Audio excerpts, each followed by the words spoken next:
بسم اللہ الرحمن الرحیم۔ بحث الفاظ عموم یعنی عام کے الفاظ کی بحث۔ بعض الفاظ لفظ اور معنی دونوں اعتبار سے عموم پر دلالت کرتے ہیں اور بعض صرف معنی کے اعتبار سے معنی عموم پر دلالت کرتے ہیں۔ مطلب بعض الفاظ ایسے ہوتے ہیں کہ ان کا لفظ ہی سے یہ سمجھ میں آتا ہے کہ یہ بہت ساری چیزوں کے لیے یہ لفظ ہے، اور بعض الفاظ ایسے ہوتے ہیں کہ جو لفظ تو ایسے نہیں ہوتے ہیں، ہے نا، لیکن ان کا معنی ایسا ہوتا ہے کہ جس معنی کے اندر بہت ساری چیزیں ایک ساتھ آ جاتی ہیں۔ ٹھیک ہے، دیکھیں وہ الفاظ جو معنی اور صیغہ دونوں اعتبار سے معنی عموم پر دلالت کرتے ہیں وہ جمع کے صیغے ہیں، ہے نا۔ صیغہ یعنی صورت، وہ الفاظ جو اپنے معنی کے اعتبار سے اور اپنی صورت کے اعتبار سے دونوں اعتبار سے معنی عموم پر دلالت کرتے ہیں، یعنی ایسے معنی پر جس کے اندر بہت سارے افراد آتے ہیں نا، وہ لفظ کے اعتبار سے بھی اور معنی کے اعتبار سے بھی، تو وہ ایسے الفاظ ہیں جو جمع ہیں، یعنی ان کا واحد بھی آتا ہے، خواہ وہ جمع قلت ہو یا جمع کثرت ہو، جمع سالم ہو یا جمع مکسر ہو، ہے نا۔ ان سب کی تعریفات آپ نے پڑھی ہوگی علم نحو کے اندر، ہے نا۔ تو چاہے وہ جمع سالم ہو یا جمع مذکر ہو، جس کو جمع تصحیح اور جمع تکسیر بھی کہتے ہیں، ٹھیک، اور چاہے جمع قلت کا وزن ہو چاہے جمع کثرت کا وزن ہو، ہے نا۔ تو بہر صورت اگر وہ کسی واحد کی جمع ہے تو یہ ایسے الفاظ ہیں جو صیغے کے اعتبار سے بھی عام کے معنی پر دلالت کرتے ہیں اور معنی کے اعتبار سے بھی، ہے نا، عموم کے معنی پر دلالت کرتے ہیں۔ صیغے کے اعتبار سے اس وجہ سے کیونکہ جب ظاہر سی بات ہے ان کا ایک واحد آتا ہے اور واحد ایک پر دلالت کرتا ہے، اب جب اس کو جمع بنایا جائے گا تو ظاہر سی بات ہے وہ ایک سے زیادہ پر دلالت کرے گا، بلکہ دو سے زیادہ پر دلالت کرے گا، ہے نا، عربی کے الفاظ ہیں تو اس اعتبار سے ان کا صیغہ جو ہے یہ بھی عموم کا پتہ دیتا ہے، اور جو ان کا معنی ہوتا ہے وہ بھی عموم کا پتہ دیتا ہے، وہ بھی عموم کا معنی دیتا ہے۔ جیسے رجال مسلمون انوار اعوینۃ ادلۃ وغیرہ، ہے نا، یہ سب جمع ہے۔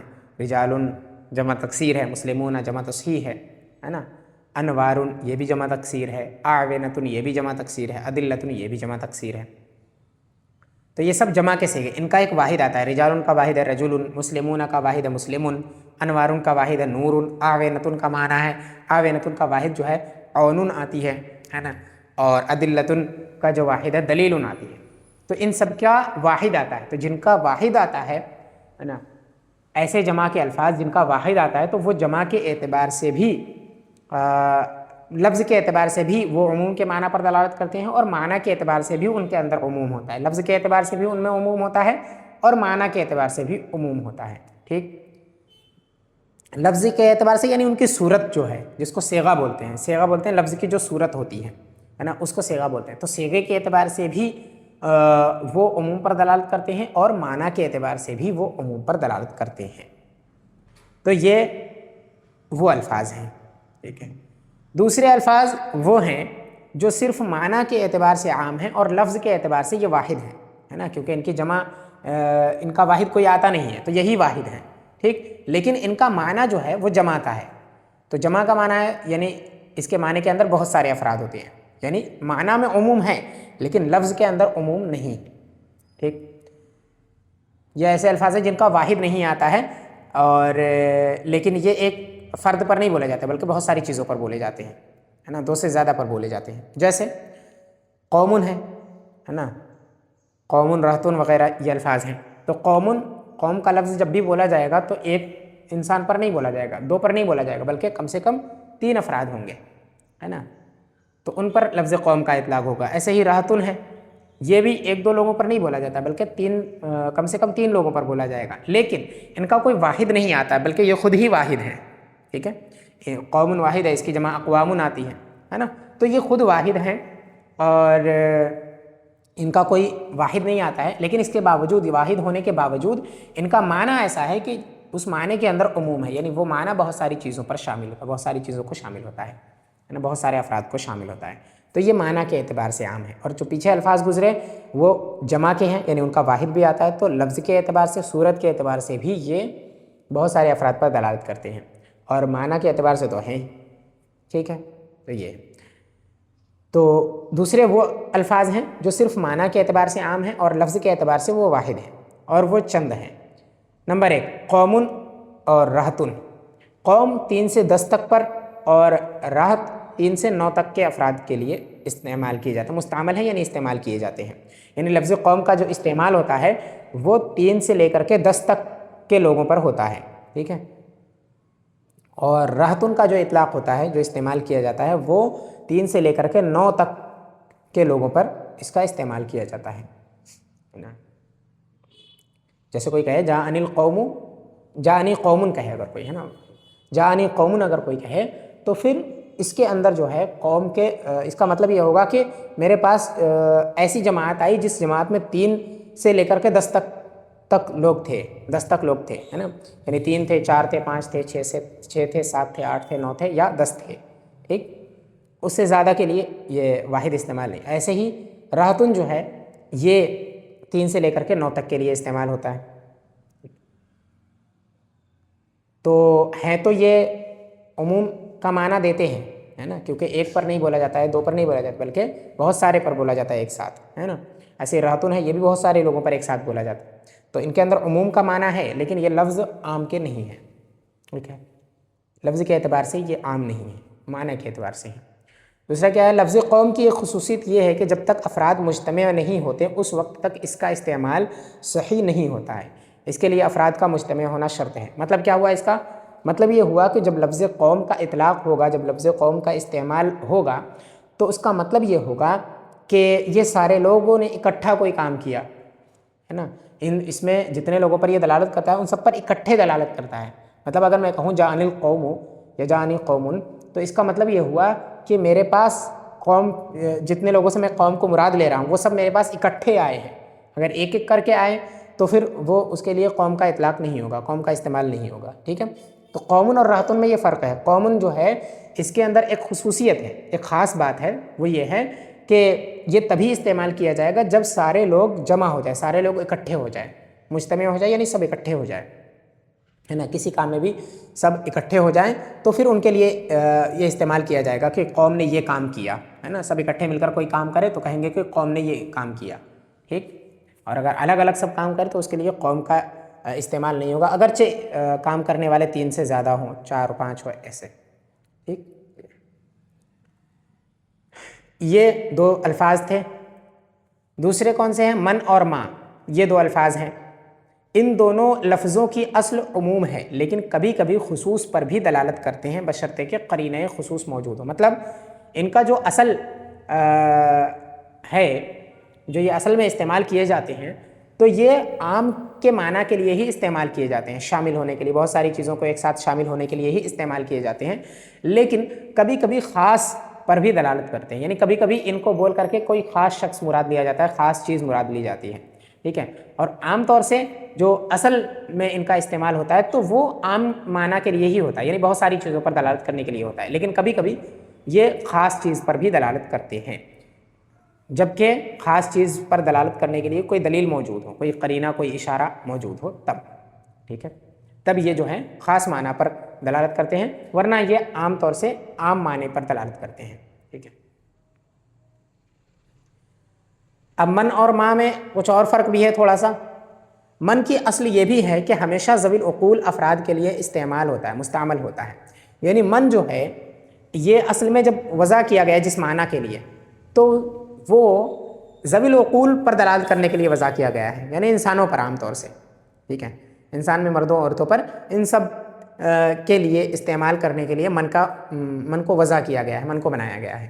ٹھیک ہے، اور اگر غیر جاندار چیزوں کے لیے اس کو استعمال کرنا ہو، غیر ذوی العقول کے لیے اگر اس کو استعمال کرنا ہو تو من استعمال نہیں ہوگا، اس کی جگہ ما استعمال ہوگا. ٹھیک ہے، یعنی حقیقی معنی اس کا یہی ہے نا. حقیقت میں جو اصل معنی اس کا ہے وہ یہ ہے کہ یہ ذوی العقول کے لیے یعنی عقل والوں کے لیے استعمال ہوگا، اور مجازی طور پر، ہے نا، کبھی غیر ذوی العقول کے لیے استعمال ہو بھی جاتا ہے جبکہ کوئی دلیل موجود ہو، ورنہ جو اس کا وضع جو جس معنی کے لیے کیا گیا ہے وہ یہی ہے کہ اس کو عقل مندوں کے لیے استعمال کیا جائے گا، عقل والوں کے لیے استعمال کیا جائے گا، ٹھیک. وہی کہا کہ من کی اصل یہ بھی ہے کہ ہمیشہ ذوی العقول افراد کے لیے استعمال ہوگا، یعنی ایسے لوگوں کے لیے استعمال ہوگا کہ جن میں عقل ہوتی ہے، جیسے انسان ہے نا، تو ان کے لیے استعمال ہوگا من.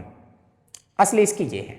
ہاں مجازن کبھی غیر ذوی العقول کے لیے استعمال کر دیا جاتا ہے، یعنی بنایا گیا تو اس معنی کے لیے، لیکن کبھی کبھی دوسرے معنی میں یعنی غیر ذوی العقول کے لیے بھی استعمال کر لیا جاتا ہے مجازی طور پر. جیسے اللہ تبارک و تعالیٰ کا فرمان ہے فَمِنْهُمْ مَن يَمْشِي عَلَى بَطْنِهِ، کچھ وہ ہیں جو اپنے پیٹ پر چلتے ہیں، ہے نا. اس سے یہاں پر کون مراد ہے؟ جانور مراد ہے نا، جو رینگنے والے جانور ہیں، ہے نا. تو وہ تو رینگنے والے جو ہیں ان میں عقل تو ہے نہیں، تو یہ غیر ذوی العقول ہیں، لیکن ان کے لیے من کا استعمال ہوا، من یمشی، ہے نا، چلتے ہیں من. حالانکہ اس کی اصل جو ہے وہ ذوی العقول کے لیے ہے، تو یہاں مجازی طور پر جو ہے غیر ذوی العقول کے لیے استعمال کر لیا گیا ہے. تو اسی طرح سے مجازی طور پر کبھی کبھی غیر ذوی العقول کے لیے استعمال ہو جاتا ہے، لیکن حقیقت اور اصل یہ ہے کہ یہ ذوی العقول عقل والوں کے لیے ہی استعمال کیا جائے گا، مستعمل ہوگا. اب ماں کی اصل یہ ہے کہ ہمیشہ غیر ذوی العقول کے لیے مستعمل ہوگا، اور مجازن کبھی ذوی العقول کے لیے استعمال کر لیا جاتا ہے. یعنی ماں جو ہے یہ من کے برخلاف ہے بالکل. ماں کو بنایا گیا ہے اس لیے کہ وہ غیر ذوی العقول کے لیے استعمال کیا جائے، ایسی چیزوں کے لیے جن میں عقل نہیں ہوتی ہے، جیسے جانور وغیرہ ہیں یا پھر غیر جاندار چیزیں ہیں، ان کے لیے ماں کا استعمال ہوتا ہے، ٹھیک ہے. ان کے لیے استعمال کرنے کے لیے وضع کیا گیا ہے، یہ اس کا اصلی معنی ہے. ہاں مجازی طور پر کبھی کبھی یہ ذوی العقول کے لیے بھی استعمال ہو جاتا ہے، جس طرح سے من مجازی طور پر غیر ذوی العقول کے لیے استعمال ہو جاتا ہے، اسی طرح سے ماں مجازی طور پر کبھی ذوی العقول کے لیے استعمال ہو جاتا ہے، ٹھیک، عقل والوں کے لیے استعمال ہو جاتا ہے کبھی کبھی. جیسے ما فی بطنک ان کان غلاما فانت حرۃ، تمہارے پیٹ میں جو ہے اگر وہ غلام ہو یعنی لڑکا ہو تو تم آزاد ہو. تو اس میں جو لفظ ماں ہے نا، اس سے کیا مراد لیا گیا؟ پیٹ میں، ظاہر سی بات ہے پیٹ میں کیا ہوگا؟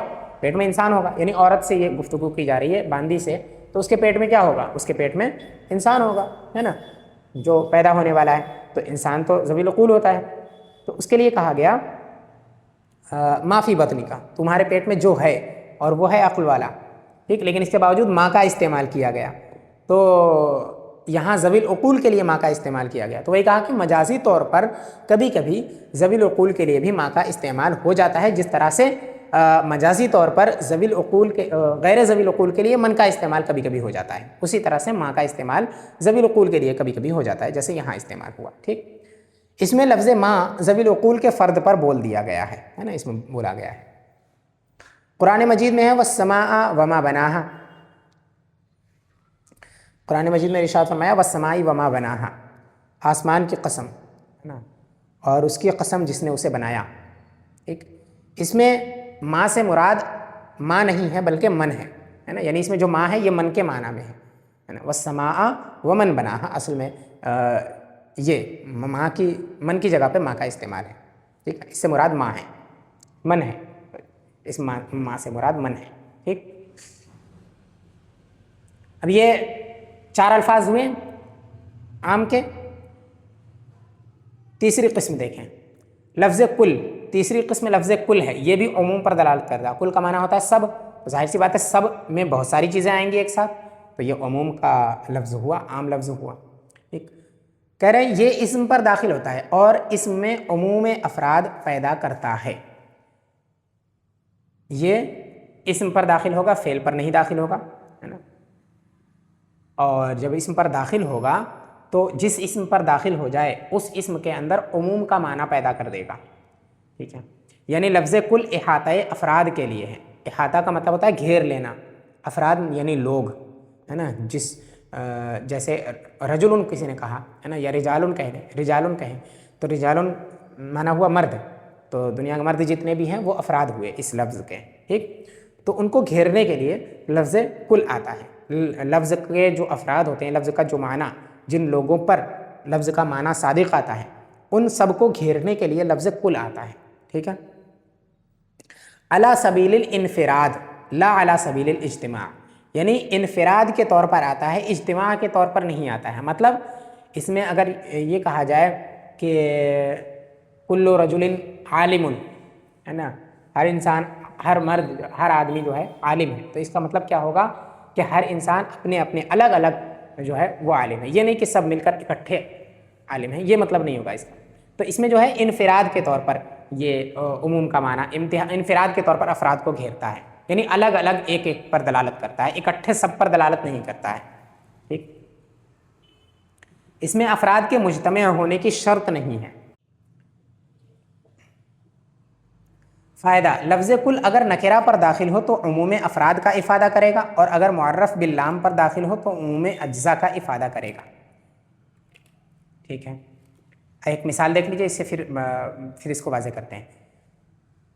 مثال جیسے زید اکل کل تفاح، زید نے ہر ایک سیب کھایا، اور زید اکل کل تفاح، زید نے پورا سیب کھایا، ہے نا، یہ ترجمہ اس کا مطلب کیا ہوا۔ نکرہ، آپ نکرہ جانتے ہوں گے، نکرہ اس لفظ کو کہتے ہیں کہ جو کسی معین شخص پر دلالت نہ کرے، ہے نا، اور معرفہ اس کو کہتے ہیں جو کسی معین شے پر دلالت کرے، کسی متعین چیز پر دلالت کرے، اس کو معرفہ کہتے ہیں، اور جو کسی معین چیز پر دلالت نہ کرے اس کو نکرہ کہتے ہیں۔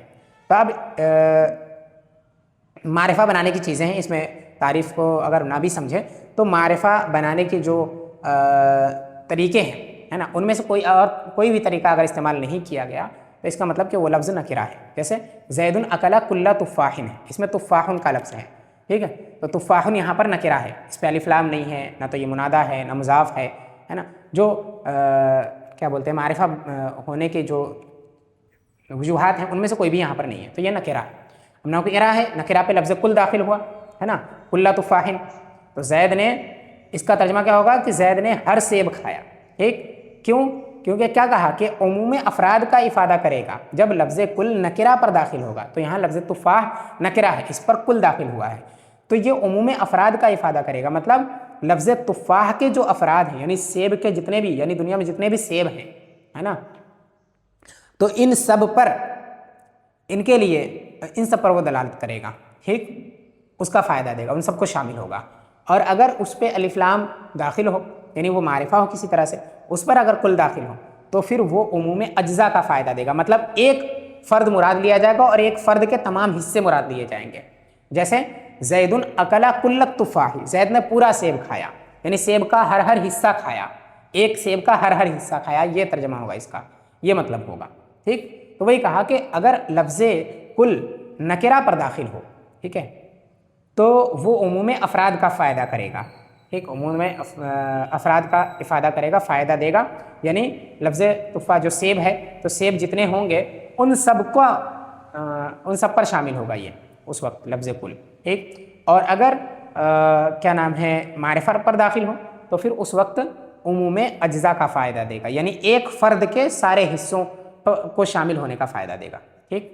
جیسے زید اکل کل تفاح، زید نے سیب کا ہر ہر حصہ کھایا، ہر ہر جز کھایا، یعنی پورا سیب کھایا، ٹھیک ہے۔ تو یہ کل کا معنی ہے، اس طرح ان دو طریقوں سے کل کا استعمال ہوتا ہے، ٹھیک ہے۔ اسی طرح سے کسی نے اپنی بیوی سے کہا انت طالق کل تطلیقۃ، تجھ پر ہر ایک طلاق واقع ہو۔ اب دیکھیں اس میں تطلیقۃ جو ہے یہ نکرہ ہے، معرفہ نہیں ہے، اب اس پر لفظ کل داخل ہوا تو اس کا مطلب کیا ہوا کہ طلاق کے جتنے افراد ہیں، ہے نا، یعنی جتنی طلاقیں ہوتی ہیں، طلاقیں کتنی ہوتی ہیں؟ 3 ہوتی ہیں، تو مطلب کیا ہوگا جتنی طلاقیں ہوتی ہیں یعنی 3، وہ سب تجھ پر واقع ہو جائیں، ہے نا۔ کسی نے اپنی بیوی سے کہا تو اس کا مطلب یہ ہوگا، کیوں؟ کیونکہ لفظ کل جو ہے وہ نکرہ پر داخل ہو تو احاطہ افراد کے لیے آتا ہے، یعنی اس سے سارے افراد مراد ہوتے ہیں، اور طلاق کے افراد 3 ہیں، 3 سے زیادہ طلاقیں نہیں ہوتی ہیں، ہے نا، 3 ہی طلاقیں ہوتی ہیں، تو یہ 3 ہیں، تو تینوں اس میں شامل ہو جائیں گے، اور اس کا مطلب یہ ہوگا کہ انت طالق ثلاثہ، یہ مطلب ہوگا اس کا، ہے نا، یعنی تجھ پر ہر ایک طلاق ہو تو مطلب یعنی 3 طلاقیں ہوں تو اس سے 3 طلاقیں پڑ جائیں گی، ٹھیک۔ اور اگر یوں کہا کہ انت طالق کل تطلیقۃ، تجھ پر پوری طلاق ہو، تو التطلیقۃ جو ہے یہاں پر معرفہ ہے، معرفہ پر لفظ کل داخل ہوا، اور پیچھے بتا دیا کہ جب معرفہ پر لفظ کل داخل ہو تو اس سے سارے افراد مراد نہیں ہوتے بلکہ ایک فرد کا ہر حصہ مراد ہوتا ہے، تو اس کا مطلب کیا ہوا کہ کل تطلیقۃ کہنے کا مطلب یہ ہوا کہ تجھ پر ایک طلاق مکمل واقع ہو، یہ اس کا مطلب ہوگا، یعنی ایک طلاق کا ہر ہر حصہ واقع ہو، ٹھیک ہے، یہ مطلب ہوگا اس کا، طلاق کا ہر ہر حصہ۔